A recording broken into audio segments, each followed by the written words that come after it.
जगबुडी पुलावर Lakshmi ऑर्गॅनिकचा chemical tanker पलटी, नदीत इथेनॉल मिसळल्याने खळबळ।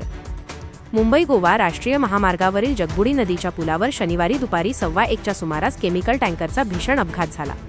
मुंबईहून लोटे MIDC मधील लक्ष्मी ऑर्गॅनिक कंपनीसाठी इथेनॉल घेऊन जाणारा हा टँकर अचानक पलटी झाल्याने त्यातील रसायन थेट नदीपात्रात मिसळले आहे। या घटनेमुळे जगबुडी नदीच्या प्रदूषणाचा आणि पर्यावरणीय हानीचा मोठा धोका निर्माण झाल्याने परिसरात चिंतेचे वातावरण पसरले आहे। या भीषण अपघातात टँकर चालक गंभीर जखमी झाला असून त्याला तातडीने उपचारासाठी रुग्णालयात हलवण्यात आले आहे।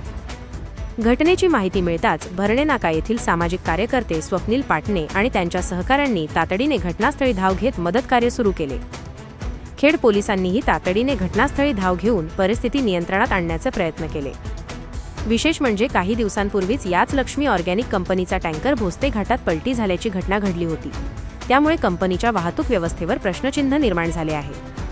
वारंवार घडणाऱ्या या अपघातांमुळे स्थानिक नागरिकांमध्ये संतापाची लाट असून नदीपात्रातील रसायनामुळे जलचरांच्या अस्तित्वाला धोका निर्माण होण्याची भीती व्यक्त केली जात आहे। प्रशासनाने या गंभीर प्रकरणाची दखल घेऊन अशा अपघातांना आळा घालण्यासाठी तातडीने ठोस उपाययोजना कराव्यात आणि कंपन्यांच्या धोकादायक वाहतुकीवर कडक नियंत्रण मिळवावे अशी मागणी ग्रामस्थांकडून करण्यात येत आहे।